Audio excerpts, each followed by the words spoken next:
추석 연휴가 계속되고 있습니다. 이 명절에 주님의 축복과 주님의 기쁨과 평안이 모든 가정들에게 넘치시길 주 이름으로 축원합니다. 오늘은 주기도문 강의 7번째 시간, 시험과 악에서 구하시옵소서라는 제목으로 말씀을 전하겠습니다. 오늘 본문에 나오는 이 시험이라는 단어가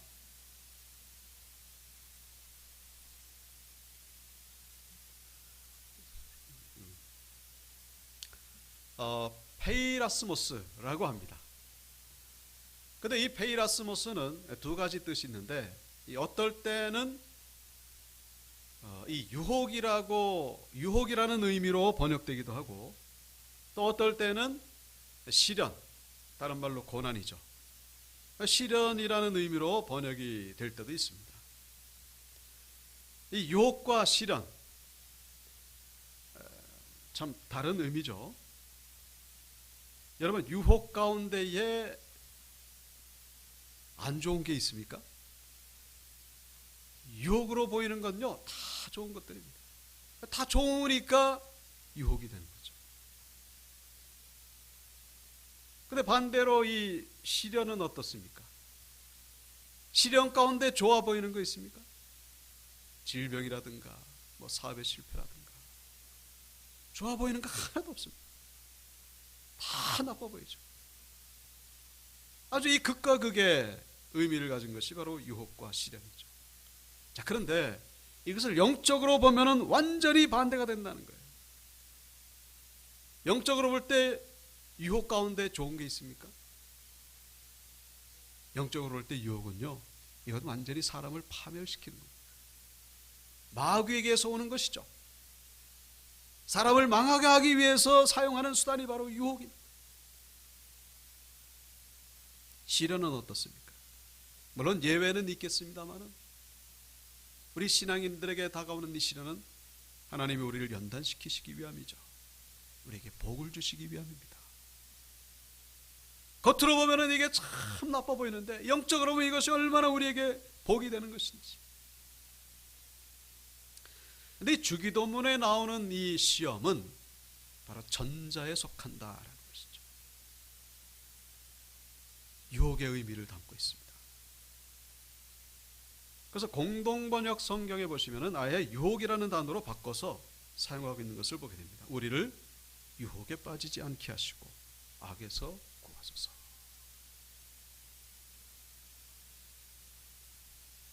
이 시련이라고 하는 것은 하나님이 우리에게 주시는 복을 주시기 위한 것이지만, 이 유혹은 그 결과가 거기에 실패했을 때에 이 엄청난 이 참담한 그 결과가 있기 때문에 주님께서 이 주기도문에 이 시험에 대해서 말씀하시면서 바로 유혹의 의미로 우리에게 가르쳐 주신 이유가 바로 여기에 있다는 것이죠.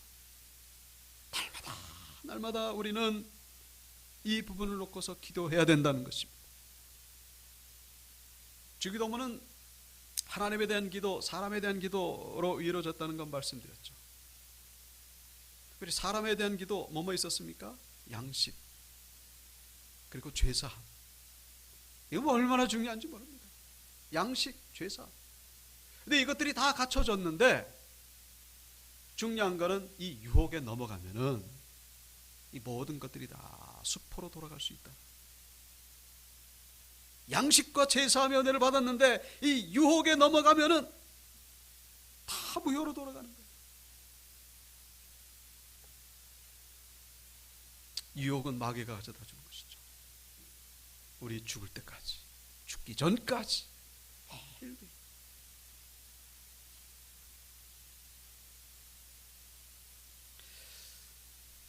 그래서 이 성경에 보시면은 아담과 하와가 선악과 유혹에 넘어감으로 인해서 어떻게 됩니까?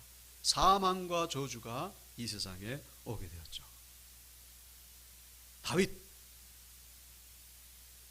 왕이 됐잖아요. 모든 것들이 평안한 가운데에 양식과 제사함 다 이루어졌습니다. 근데 그 밧세바의 유혹에 넘어감으로 인해서 아들 압살롬이 반란을 일으키고 다윗은 왕궁에서 쫓겨나고 사랑하는 두 아들을 잃게 되고 비참한 결과를 가져오게 됩니다.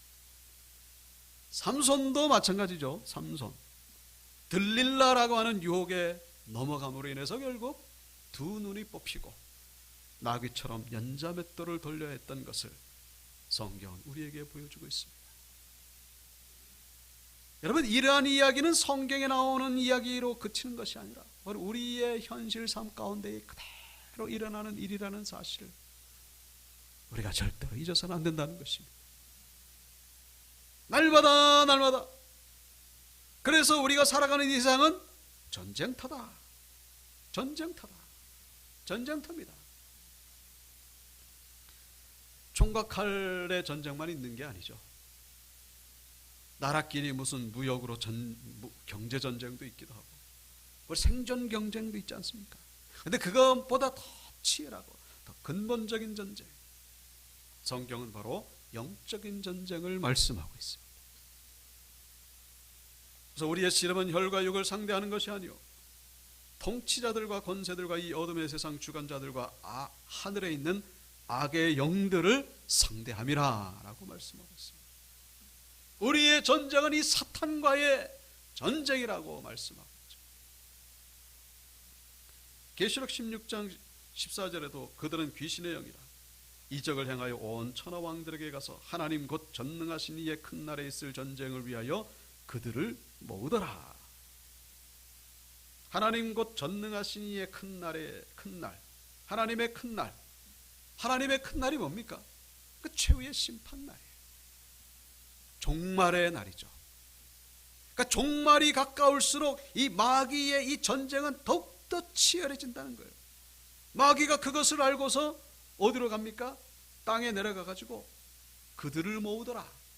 여기서 그들이 누굽니까? 자기가 이 마귀는 자기 편으로 삼으려고 이 믿는 자건 안 믿는 자건 무차별적으로 남녀노소 가리지 않고 다 그들을 모으더라. 우리 온육교회 성도들에게도 다가올 수 있다는 사실 우리가 잊지 말아야 된다는 것이죠. 계시록 12장 12절 그러므로 하늘과 그 가운데 거하는 자들은 즐거워하라. 그러나 땅과 바다는 화 있을진저 이는 마귀가 자기의 때가 얼마 남지 않은 줄 알므로 크게 분내어 너희에게 내려갔습니다.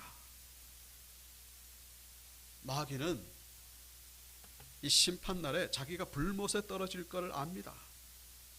자기의 때가 얼마 남지 않은 것을 알고서 너희에게 내려갔습니다.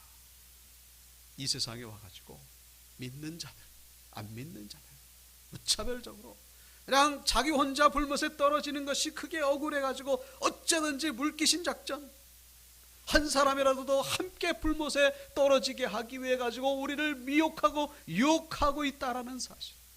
24시간 365 오늘도 계속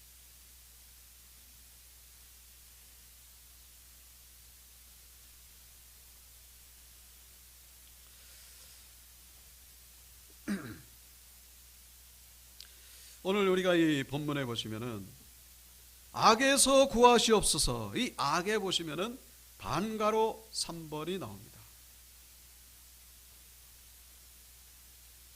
그 반가로 3번 밑에 보시면은 성경에 뭐라고 돼 있죠? 또는 악한 자에게서도 라고 돼 있죠. 악에서 구하시옵소서, 다르게 번역하면은 악한 자에게서 구하시옵소서, 그렇게 됩니다.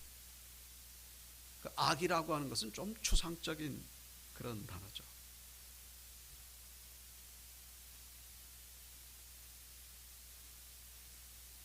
그런데 이 악이라는 단어보다는 악한 자, 누구죠? 마귀입니다. 그러니까 악한 자라는 것이 더 자연스러운 번역이라고 말할 수 있습니다. 다시 말씀드리면 주님이 우리에게 가르쳐 주신 기도는 뭡니까? 이 악한 자, 마귀에서 시작되는 이 시험과 유혹에서부터 우리를 지켜주시고 우리를 구원해 주옵소서 라는 기도를 우리에게 가르쳐 주고 있다는 사실. 우리는 주기도문을 날마다 해야 됩니다. 왜요? 양식이 우리에게 날마다 필요하듯이 이 영적인 승리도 날마다 우리에게 필요하기 때문에 그래서 기도해야 되는 것입니다. 날마다 날마다 이 사단에게서부터. 마귀는요, 우리보다 훨씬 지혜롭습니다. 우리보다 훨씬 능력이 강합니다. 우리에게 뭐가 약한 것인지, 무엇 때문에 우리가 넘어질 것인지 잘 알아요. 넘어뜨리기 위해서 마귀는 우리, 특별히 추석 연휴 때 얼마나 참 육신적으로 이렇게 해이해지는 때일지 모릅니다. 많은 사람들이 먹고 마시고 즐기다가 시험에 드는 경우가 있다라는 사실. 그래서 이 마귀가 성도를 넘어뜨리기 위한 첫 번째 방법, 그게 바로 육신을 공격한다라는 거예요. 이 정욕, 세상에 취하게 만듭니다. 앞서 말씀드렸듯이 이 유혹은요, 너무나 매력적이에요. 너무나 달콤하죠. 그래서 이 사탄은 광명의 천사로 가장해서 우리에게 다가온다라고 말씀하고 있습니다. 세상에 취할 때 우리는 점점 주님에게서 멀어질 수 있다라는 사실. 사탄이 어떤 청년에게 이 10개의 병을 가지고 가서는 이 10개 병 안에 보면은 1개는 독이 들어있고 나머지 9개는 꿀이 들어있다. 네가 이것 가운데에 만약에 하나를 골라서 마시면은 내가 너에게 1년 동안 아주 그냥 실컷 쓸 수 있는 엄청난 금액의 돈을 줄 것이다. 어떻게 하겠냐? 어느 병에 독이 든지 알 수가 있어야죠. 독이 들었다는 말 때문에 처음에는 거절할까 하다가 그래도 10개 중에 하나인데, 그래서 사탄의 제안을 받아들이고 떨리는 손으로 1개를 선택해 가지고 먹었는데 꿀이었습니다. 다행이다. 그래가지고 사탄에게 돈을 받아가지고 1년 동안에 그냥 흥청망청 쓰는 거예요. 원 없이 씁니다. 얼마나 그냥 쾌락에 그냥 아주 그냥 정수를 맛보는 그런 삶을 살다가 1년이 다 되니까 돈이 다 떨어졌어요. 근데 그 마음쯤에 되니까 또 사탄이 나타나가지고는 이번에는 9개의 병을 가지고, 지난번에 1개 마셨으니까, 자 이번에도 똑같이, 근데 이번에는 더 큰 금액을 줄 것이다. 그래 맞아, 9개 중에 하나인데. 그래가지고 떨리는 손으로 하나를 선택해서 마셨는데 이번에도 꿀이었습니다. 그래가지고 이번에는 더 많은 돈을 가지고 그냥 더 시큰 오랫동안, 돈이 떨어질 때가 있다니까 또 사탄이 와가지고, 그래가지고 8개, 7개, 6개, 5개 해가지고 2개까지 남았습니다. 어느덧 세월이 흘렀어요. 이 청년이었던 이 사람의 번호 백발이 허해가지고, 야 2개 남았다, 어떡할래? 이번에 너가 성공하면 너 죽을 때까지 쓸 수 있는 돈을 줄 것이다. 이 사람이 모르겠다 그러면서 그냥 하나를 선택해서 딱 마셨습니다. 어떻게 됐을까요? 이번에도 꿀이었습니다. 꿀이다. 그래가지고 내가 사탄 너를 내가 이겼다. 4개에서 이겼다. 그러면서 기뻐서 막 뜁니다. 근데 이제 이 모습을 가만히 보던 사탄이 이 청년이 보란 듯이 마지막 남은 한 병을 꿀꺽 마시는 겁니다. 그러면서 이 사탄이 하는 말이, 원래부터 독은 없었다. 네가 나를 이겼다고? 너 쾌락 때문에 만신창이가 된 너의 모습을 바라봐라. 너의 모습이 지금 살아있는 사람이냐? 이 사람이 그동안 돈으로 그냥 마약이니 술 중독이니 온갖 종류의 죄를 다 저지르다 보니까 진짜 만신창이가 된 거예요. 죽을 병에 걸린 거예요. 내가 원했던 건 바로 너의 그 모습이다.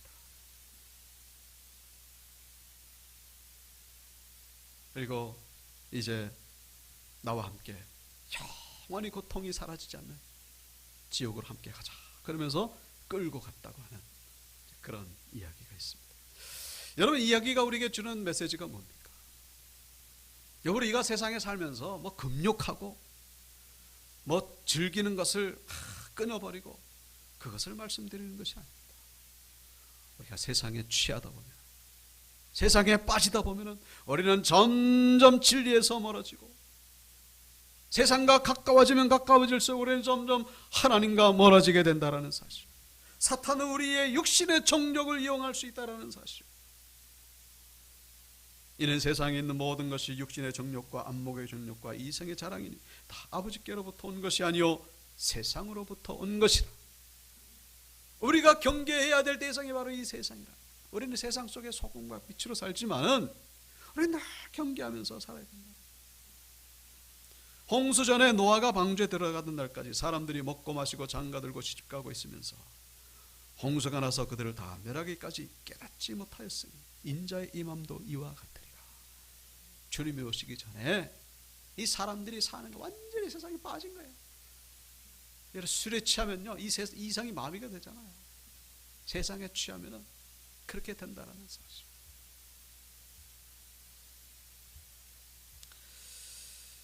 여러분, 우리는 이 세상을 이기기가 어렵죠. 세상을 이길 수가 없어요. 그래서 어떻게 해야 되는 겁니까? 그래서 우리는 세상을 이기신 주님을 붙잡아야 된다는 것입니다. 우리에게 예수님이 필요한 이유는 바로 이거예요. 우리에게 예수님이 안 계시면요 우리는 어디로 흘러갈지 몰라요. 우리의 육신의 정력이 어디를 갈지 나도 나를 모르는 거예요. 참 표류하다가 방황하다가 저기 가서 처박힐지 저기 가서 처박힐지 도대체 알 수 없는 것이 나의 이 운명이고 나의 미래라는 사실. 우리에게 있는 대제사장 우리의 연약함을 동정하지 못하실 리가 아니요 모든 일에 우리와 똑같이 시험을 받으신 이로되 죄는 없으시니라. 예수님 40일 금식기도 마치고 나서 사탄이 3가지 시험을 했었지만 예수님이 승리하셨잖아요. 그 승리하신 주님을 따라가기만 하면은 우리는 함께 승리하게 된다는 사실. 예수님 붙잡고 예수님 항상 붙잡으시고 승리하시길 주 이름으로 축원합니다. 자, 2번째, 이 마귀가 우리를 넘어뜨리기 위해서 사용하는 방법이 바로 속임수, 거짓말입니다. 첫째가 뭐라고요? 육신의 정욕. 2번째는 이 속임수. 그래서 성경은 마귀를 이 거짓의 아비라고 그렇게 말씀하고 있습니다. 너희는 너희 아비 마귀에게서 났으니 너희 아비의 욕심을 너희도 행하고자 하느니라. 그는 처음부터 살인한 자여 진리가 그 속에 없으므로 진리에 서지 못하고 거짓을 말할 때마다 제 것으로 말하나니 이는 그가 거짓말장이요 거짓의 아비가 되었습니다. 원래 하나님 세상 창조하실 때 거짓말은 없었습니다. 그건 존재하지 않아요. 이 마귀에게서부터 시작됐죠. 거짓말. 백색 거짓말, 흑색 거짓말, 모든 거짓말 다. 이 세상은 마귀의 속임수에 걸려서 넘어진 사람들로 가득 차 있습니다. 대표적인 것이 바로 이 이단에 속한 사람들이죠. 이 사단이 뱀의 모습을 통해 가지고 여자에게 와 가지고는 뭐라고 얘기합니까? 선악과를 먹어도 죽지 않을 것이다. 거짓말이죠. 그리고 그걸 먹었으면은 너희는 하나님과 같이 될 것이다. 이 달콤한 속임수에 넘어가서 결국 선악과 먹고 이 세상이 거짓말로 충만하게 되었다는 사실.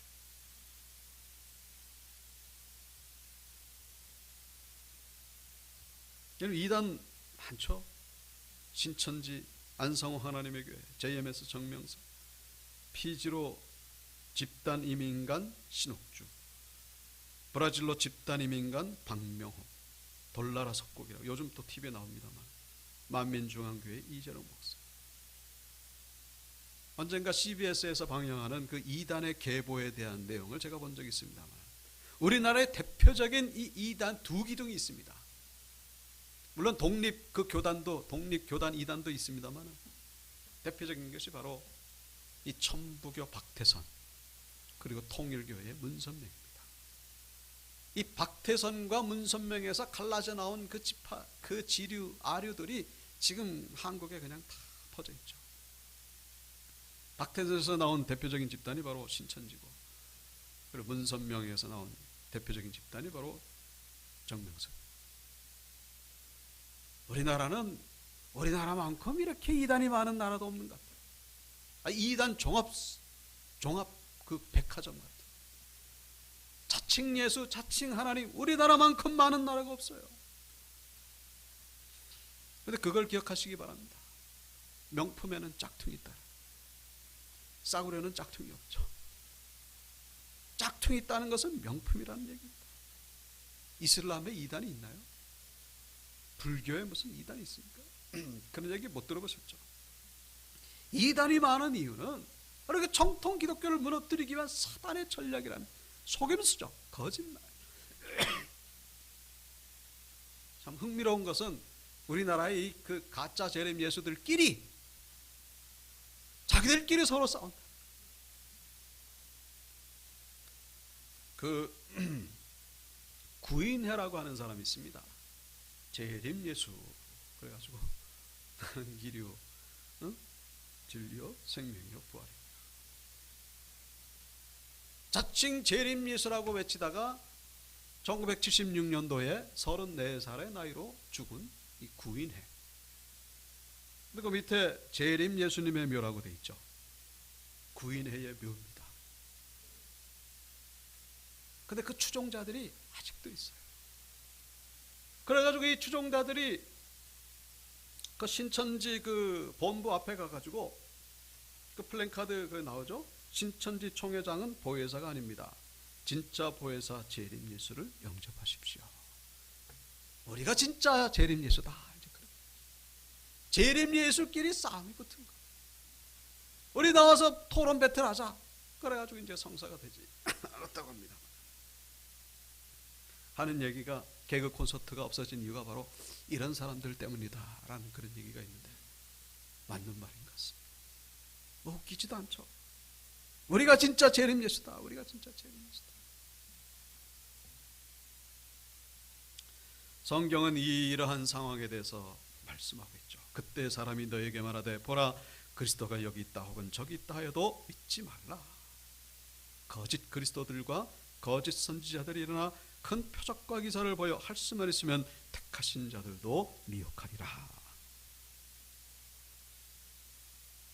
거짓. 여러분 거짓 그리스도와 거짓 선지자는 조금 의미가 다릅니다. 지금까지 말씀드린 이단들은요 거짓 선지자에 해당되는 거죠. 거짓 그리스도는 뭐냐 그럼? 다른 종교의 교주를 말합니다. 거짓 그리스도, 그리스도의 다른 말은 메시아죠. 메시아 구원자라는 뜻이잖아요. 여러분 석가모니 물론 공식적인 자리에서 다른 종교 비난해서는 안 되겠습니다만 영적으로 성경적으로 볼 때는 그렇게 말할 수밖에 없어요. 그 뿌리가 사탄이기 때문에, 거짓의 영이기 때문에. 석가모니가 일종의 메시아로 왔잖아요. 마호메트 마찬가지로 거짓 그리스도. 그러니까 다른 종교에 속한 자들 다 마찬가지입니다. 속고 있는 거예요. 사단의 그 미혹, 사단의 그 시험에 걸려서 멸망으로 향해 나아가고 있다는 사실. 그러면 이단에도 안 빠지고 다른 종교도 안 가진 사람들은 그러면 뭐 괜찮냐? 여러분 예수 그리스도를 구주로 고백하고 창조주 하나님을 인정하지 않는 자들은요 모두가 다 예외 없이 한 사람도 다 사탄의 속임에 넘어간 자들이라는 사실. 다니엘서 7장에 보시면은 그 작은 뿔 이야기가 나옵니다. 뭐 복잡한 얘기는 뭐 시간상 말씀드릴 수 없고, 이 다니엘 7장에 보시면은 4마리의 짐승 이야기가 나와요. 다니엘이 꿈에서 본 짐승인데, 첫 번째 짐승은 이제 날개 달린 사자고, 두 번째는 고음 짐승이고, 세 번째는 날개 달리고 그다음에 이제 머리가 4개인 표범 짐승, 네 번째는 이제 무서운 짐승, 그 뿔이 10개 달린 짐승.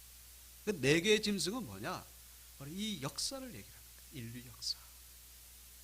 지금 우리가 살아가는 이 시대는 바로 네 번째 짐승의 시대를 살아가고 있다. 그런데 특별히 그 뿔이 10개, 열뿔 시대, 열뿔 시대에서도 특별히 뿔 중에서 10개 중에서 3개가 뿔이 뽑히고, 그 뽑힌 자리에서 조그만 게 하나가 났는데, 그 새로 난 뿔을 보니까 눈들이 있고, 그 다음에 큰 말하는 입이 있다라고 그렇게 기록되어 있습니다. 우리가 살아가는 시대가 바로 이 시대라는 것을 다니엘서가 말씀합니다. 그러니까 종말에 대해서 연구할 때 요한계시록뿐만 아니라 이 다니엘은 얼마나 중요한지 모릅니다. 이 시대가 바로 그런 시대라. 여러분, 눈들이 많이 있고 큰 말하는 입이 있는,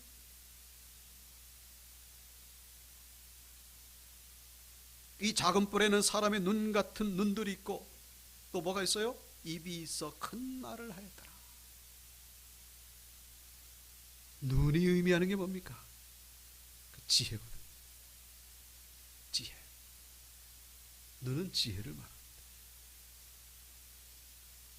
1달러짜리 그 피라미드 거기 보면 전시안 있죠.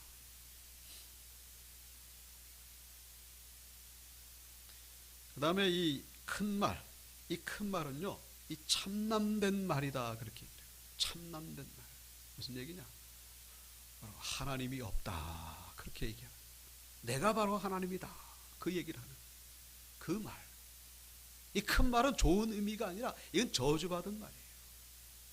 다시 말씀드리면 그 지혜가 넘치다 보니까 이게 내가 바로 하나님이다, 그거를 외치는 그런 시대가 온다는 것을 말씀하고 있습니다. 과학만 넘지. 인간의 지혜가 얼마나 뛰어납니까? 저 건축물도 보면 지금 뭐 달나라에 뭐 로켓 발사하고 그러잖아요. 인간의 지혜, AI가 인간을 대체하고 지혜가 충만하고, 그러다 보니까 하나님이 없다라고. 이게 뭡니까? 바로 사단의 속임수다라는 것이죠. 그 선악과를 따먹으면 그건 하나님처럼 지혜로워질 것이다.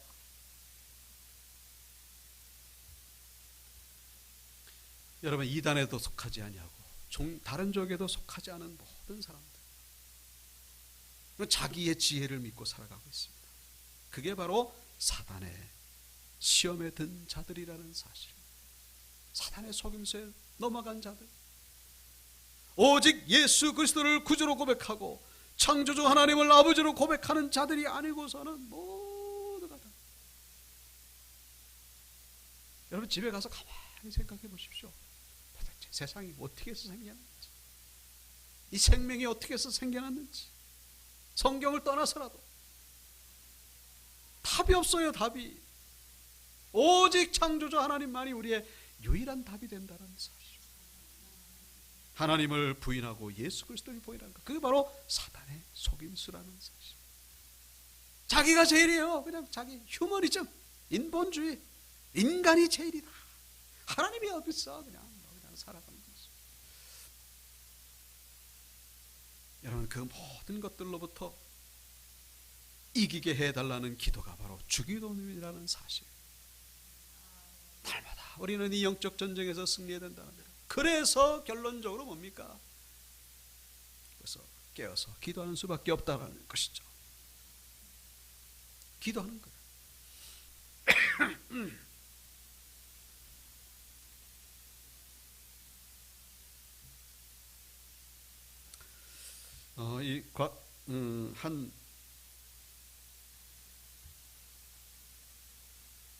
한근영 사모님, 이번엔 남편분이 목사님이신데, 젊은 시절 남편분이 부교육자 시절에 남편분이 섬유 근육통에 걸려가지고 몸을 제대로 못 가눕니다. 그러니까 사역을 하다가 중단하다가 그러니까 경제적으로 어려워지니까 이 사모님이 직접 일을 해야만 되는. 그러면 이렇게 그 섬유 근육통이라고 하는 게 남들이 보면 꾀병처럼 보입니다. 근데 그렇게 힘들다고 합니다. 그런데 또 이 엎친 데 덮친 격으로 이 큰 아들마저 이 정신불안증에 걸려가지고 학교를 못 가요. 밖에 나가는 게 그렇게 두렵답니다. 코피를 쏟고. 그래서 집안에 누워 있습니다. 이쪽 방에는 남편이 누워 있고 저쪽 방에는 큰 아들이 누워 있고. 그러다 보니까 이 둘째 아들이 그렇게 평소에 명랑했는데 이 둘째 아들도 아무 말이 없고, 그러다 보니까 이 사모님이 우울증에 걸린 거예요. 배가 아프고 머리가 아프고 뭐 밥이 안 넘어가요. 병원에 오니까 우울증 진단을 받고. 하나님 우리를 버리셨나. 집에 가만히 있는데 어떤 음성이 들리더랍니다. 너희 집안은 망했다. 너희 집안은 망했다. 근데 이 사모님이 놀란 게 그 음성에 놀란 게 아니라 그 음성을 이렇게 받아들이더라는 거예요. 그 자신이 놀란 거예요. 맞지? 우리 가족은 망했어. 어떻게 이 사람은 남편 저러고 큰아들 저러고 둘째 아들도 저러고 나도 지금 우울증이 걸려가지고 망했어. 근데 이제 하나님의 은혜가 있죠. 그때 번뜩 스쳐간 하나님의 말씀이 있습니다. 바로 베드로전서 5장 8절. 근신하라 깨어라 너희 대적 마귀가 우는 사자같이 돌아다니며 삽길 자를 찾나니. 이게 바로 마귀의 역사구나. 이 하나님의 말씀이 딱 떠오르는 순간에 그 비키니 옷장인가 그 밑으로 들어가가지고 그냥 1시간 동안 방언으로 통성기도를 막 하고 나니까 하나님의 음성이 들리는데 나는 1시간 동안도 너희 가정을 버린 적이 없다. 그 음성이 들리는 순간에 위로가 되고 소망이 되고, 지금은요 이 목사님도 다 회복이 되고 아들도 회복되고 사모님도 회복되고 지금 교회가 막 지금 이제 한 50명 정도 모였다고 합니다. 막 부흥하고 있는. 이분이 쓴 책이 뭐예요? 나는 기도하기로 했다. 나는 기도하기로 했다. 여러분, 기도하지 않으면서 우리가 뭐 마귀의 속임수를 이긴다 만다 그런 얘기하는 건요 의미가 없어요. 오직 기도밖에 없다라는 사실. 주기도면 뭐예요? 기도잖아요. 우리 주님은 우리에게 기도를 가르치셨어요. 뭐 어떤 기도냐 그게 중요한 게 아니라 우리는 기도를 해야 됩니다. 집에 있든지 교회에 있든지 기도를 하죠. 말씀을 마치겠습니다. 사탄의 계계와 세상의 미혹을 이길 수 있는 것은 오직 예수님의 이름 붙잡고 기도하는 것밖에 없습니다. 날마다 기도와 말씀으로 승리하시는 우리 온유교회 원석들 다 되시길 주 이름으로 축원합니다.